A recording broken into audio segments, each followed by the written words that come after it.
everybody! Today we're going to be making our own watercolor paints.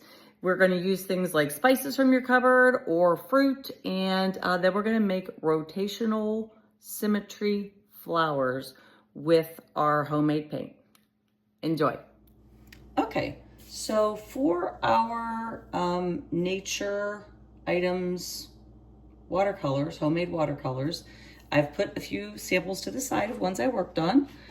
This one was just a simple radial symmetry flower, which is what we are going to be working on next. The background of this is made with black raspberry, and these leaves were a pale coffee, and then these green leaves were a matcha powder, and the centers being turmeric or turmeric, whatever the right way to say that is. This one was a 2-day project. It's, got kind of this melty background that was all wet on wet technique. Therefore, the colors just all kind of blended and melted together.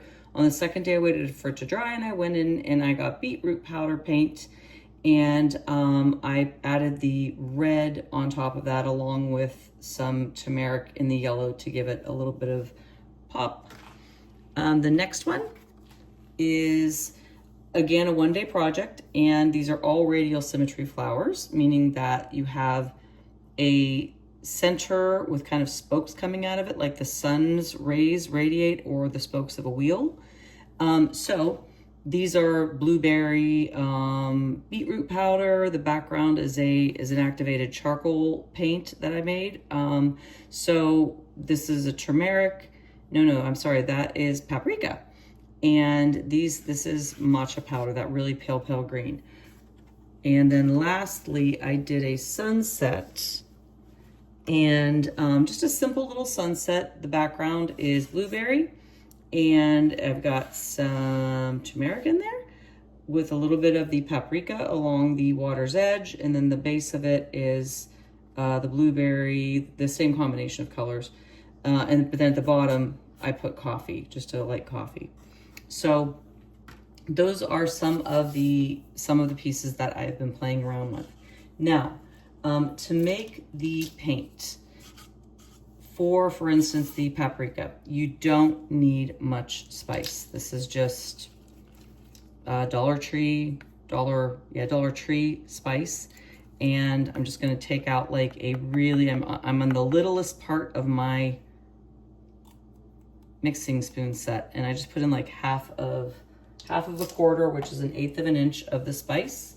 I'm going to get my trusty pipette, draw out water, kind of fill it up, draw out some water from there, and squirt it on in. Now I'm going to just get my paintbrush, and I'm going to mix it with my paintbrush. I'm not going to jam my paintbrush into this and like make my bristles go weird. I'm just going to kind of swirl it so it's moving the way those bristles are supposed to move, not against their grain. I'm not going to be a brush killer.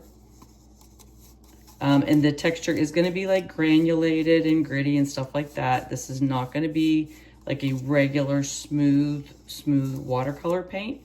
It depends on the coarseness of what you're working with. So I've got that mixed up. My paprika, it does not take much. I can do quite a bit of painting with what is there. Next, I'm going to do my blackberry, and I'm going to stick a blackberry in there. You can do this, I'm sure, with strawberries, blueberry. I did blueberry also, and you can either use like a kitchen muddler, which is quite efficient at squishing fruit, but I just have a popsicle stick, so that's what I'm going to use. And it's going to be very chunky because I'm not like blending this or anything with a blender. I'm just kind of hand squashing it to get the juice and to get the color out of here. Okay, so now let me get let's see here, does this have paint on it? Yes, it does. All right, so I'm going to kind of take this extra pigment off of here because I don't want to just waste that. And again, I'm going to get my pipette, draw the water out, stick it in my cup, and definitely do not want too much water in these, just enough to make them move, because just enough to be like a binder and to get them to move, because these are already a more faint paint, so that would not be good to add too much water, because all of that will just dilute it. Okay, so I've done a couple of the radial symmetry flowers here. I'm gonna grab some of the paprika, that's paprika. I like to start a lot of times with my center, because it's where everything radiates from. And so it helps to kind of just keep it in order. And I'm just gonna kind of put some of that on there and come in and grab my blackberry mixture. Now, to do this compound stroke, I'm going to be using a combination of a vertical hold and a slant hold. So I'm going to start fairly high up in super, super light pressure. And then I'm gonna push down and make the bristles kind of spread apart. I'm gonna lift up at the end and one petal down. So again, super light pressure, squish her down, press, press, press, and up we go. I often like to rotate my paper. I don't grab paint after each leaf, but I often rotate my paper. I think it's much easier to make my petals that way. Notice every petal I make is going to point in that same direction with my brush. So if I'm making a petal going this way, my brush points this way. I'm not trying to do this and paint with the side of my brush. I want it like straight back. So my little connector piece, and then press, press up, rotate my brush, very light, press, press, press, and then taper it at the end. Grab a little bit more paint. And you can see some of these almost have like chunks of paint in them. It gives it a very earthy look. Okay, super light, press, press, press. Up we go.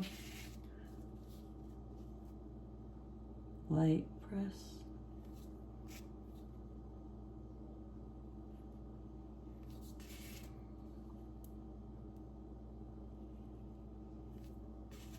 Oopsie, didn't do that one quite perfect.